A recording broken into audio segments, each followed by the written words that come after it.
ఓం శ్రీ గురుభ్యో నమ. ఋషులు ప్రాచీనమైన మంత్రద్రష్టల చరిత్రలో కొంతమంది మహాముఖ్యులు ఉన్నారు. వాళ్ళలో నేడు తెలియచేస్తుంది దూర్వాస మహర్షి గురించి. చాలామంది ఈ వలసవాద అంటే బ్రిటిష్ వాడు ప్రవేశపెట్టిన బిఏలు, ఎంఏలు, బీకాములు, ఎంకాములు చదువుతూ, సంస్కృతం చదువుతూ కొంతమంది ఆధ్యాత్మిక వృత్తులలోకి వస్తారు.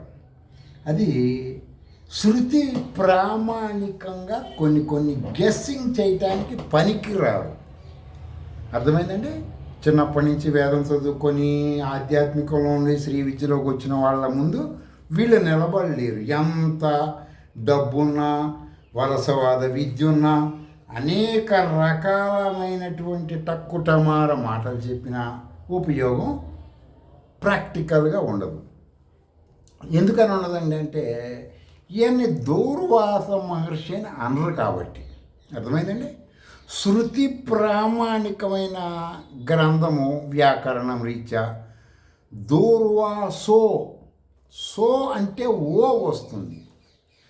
శృతి ప్రామాణికమైన శ్రీ విద్యలో ప్రతి శబ్దానికి ఇంటర్నల్గా పక్కన వచ్చే అర్థాన్ని పట్టుకుంటేనే మంత్రసిద్ధి, లేకపోతే ఉండదు.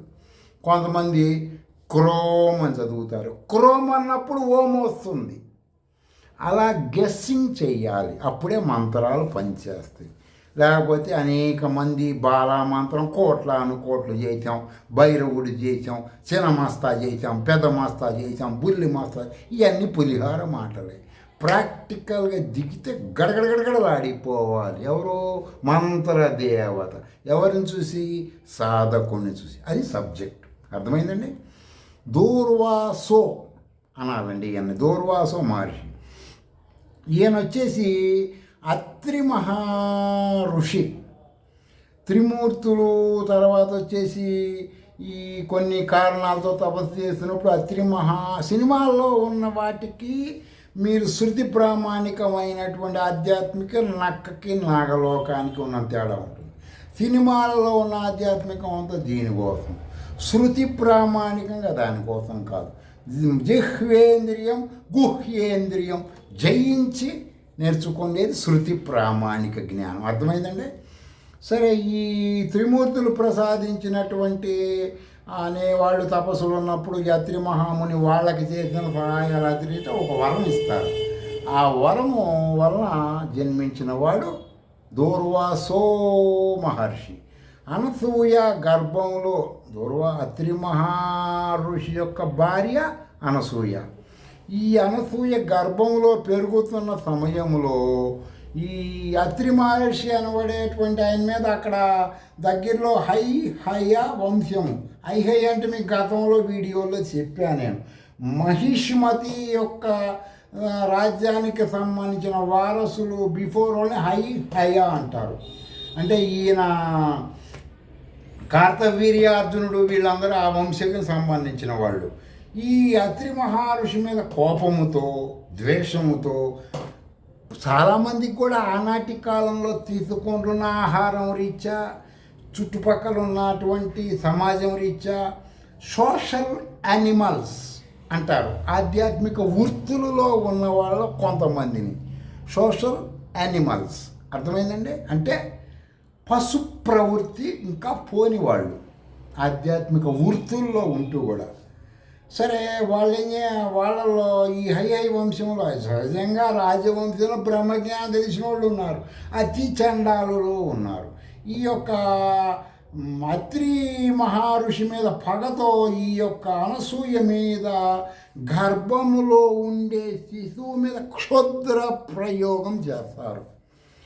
ప్రాచీన కాలంలో కూడా ఇవి ఉన్నాయండి. క్షుద్ర ప్రయోగాలంటే ఒకటి ఆయుర్వేదం, రెండు రకరకాలు ఉంటాయి. నెగిటివ్ ఇన్పుట్ అవుట్పుట్ స్టక్ చేయటం, నెగిటివ్ ఎనర్జీ పంపించటం. అర్థమైందండి? ఇవన్నీ సైంటిఫిక్గా కూడా చేయవచ్చు కొన్ని. సరే, ఇవన్నీ లోతు విషయాలు. నెగిటివ్ ఎనర్జీని పంపించటం అన్నమాట. ఈ రాజుల్లో కూడా కొంతమంది మంచి ముదురులు ఉన్నారు కదా, వీళ్ళు ఏం చేస్తారు, గర్భవతి అయిన అనసూయాదేవి మీదకి ప్రయోగం చేస్తారు. అత్రి మహాముని అయితే వాళ్ళు శృతి ప్రామాణిక బ్రాహ్మణులు సత్వంగా ఉంటారు. మాట అగ్నితత్వం, మనసు చంద్రతత్వంగా ఉంటుంది. ఎవరికి? శృతి ప్రామాణిక శ్రీ విద్యాోపాసన పరులకి.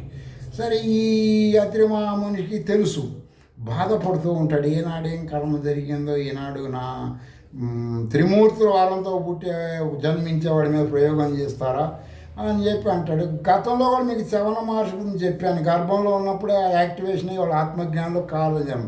దూర్వాసో మహర్షి కూడా కారణజన్ముడు. వెంబడి గర్భంలో పెరిగే శిశువు రాజుని మంచి పవర్ఫుల్ కదా, భస్మం చేయదలుస్తాడు. ఇప్పుడు మా నాన్న మీద పగతో ఉన్న మా అమ్మ మీద ప్రయోగం చేస్తాడా? మా అమ్మ మీద ప్రయోగం చేసి మా అమ్మని క్షోభ పెట్టి, అంటే ఇప్పుడు జన్మించే దానికి తల్లి అవుతుంది రండి. ఆత్మజ్ఞానికైనా ఎవరికైనా సరే తల్లి అవుతుంది కదా. వారు చెప్పుకోవడానికి వరుసలు ఉండాలి కదా. చేస్తాడా పలానా హై రాజు అని చెప్పి ఇతను బాగా, పైగా రుద్రుడు అంశ, త్రిమూర్తులలో రుద్రుడి అంశ ఎక్కువగా ఉంటుంది ఇతని మీద అని చెప్పి. రుద్రతత్వం అంటే క్రోధతత్వం. రుద్రతత్వం వచ్చేసి ఏమవుతుంది, రుద్ర ప్లస్ తత్వము అంటే ఏంటంటే, రుద్రుడు అంటే ఏడిపించువాడు. అంధ పరంపరలో రుద్ర అంటే శివుడు అంటారు, కాదు. వ్యాకరణ నిరుక్త ప్రామాణిక రుద్ర అంటే ఏడిపించువాడు. ఏడిపించువాడు అంటే మనసుకు సంకేతం. మనసు బాధపడుతూ ఉంటే ఏడుపు వస్తుంది కదా, ఇట్లా లోతు విషయాలు ఉంటాయి.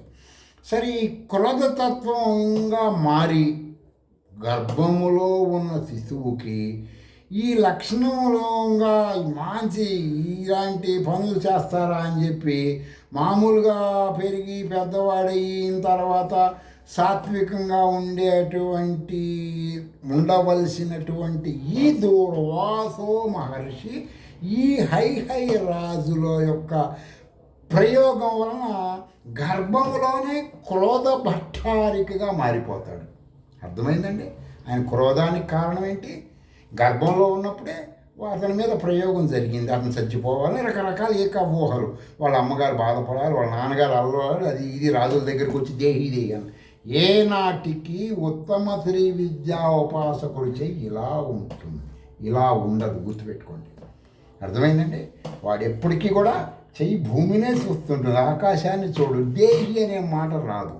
సరే, ఇక ఇతను దూర్వాసో మహర్షి అమ్మటే గర్భంలోనే క్రోధ భట్టాచారి కాబోయి తమోగుణంలోని కోప స్వభావం కలిగించే శక్తి ఈ శిశువుకు ప్రవేశించిందన్నమాట.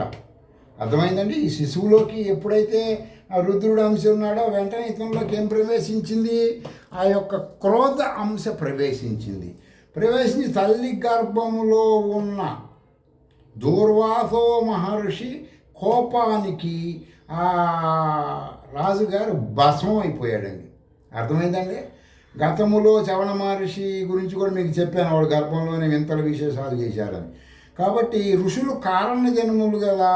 సరే, ఇతను దూర్వాసో మహర్షి పుట్టి పెరిగిన తర్వాత ఉపవీతుడే అంటే యజ్ఞోపవీతం ఇవన్నీ జరిగిన తర్వాత అత్రి అనసూయలటువంటి తల్లిదండ్రుల ఆశీర్వచనం తీసుకొని, అమ్మా మరి ఉపనయనమైంది, వేదం చదువుకున్నాను, తపస్సు అంటే ఆలోచన, అంటే పరమాత్మ నేనే అని తెలుసుకోవటం. ఆ ప్రయత్నంలో బయలుదేరి అతను వెళ్తాడు తపస్సు చేయటానికి. వెళ్ళిపోయి తపస్సులో నుంచి ప్రారంభంలోనే అనేక శ్రీ విద్యా మంత్రాలు చేసి ఏం సాధిస్తాడు? అంతకాలంలో స్వేచ్ఛగా ఏ లోకములో అయినా సంచరించే మంత్ర జ్ఞానము నేర్చుకుంటాడు, తెలుసుకుంటాడు దేవతల ద్వారా. ఈ మహర్షి చూడగానే సర్వలోకముల్లో వాళ్ళు కూడా పాదాలకు నమస్కారం చేసే ఆ విధమైనటువంటి తేజస్సు సంపాదించుకుంటాడు. అనంతమైనటువంటి కీర్తి, అనంత శక్తి సామర్థ్యములు ఋషి మండలంలో ఈ యొక్క దూర్వాసో మహర్షి తపస్సు ద్వారా సాధిస్తాడు. మంత్రబలం ఉంటే చక్రవర్తులు కూడా భయపడతారని ఇతను నిరూపించాడు.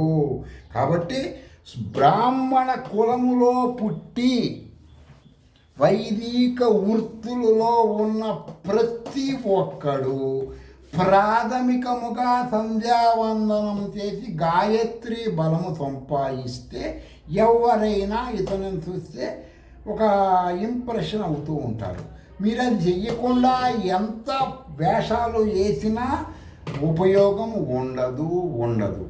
సరే, ఈ మహర్షి గురించి రేపు తెలియజేస్తాను. స్వస్తి.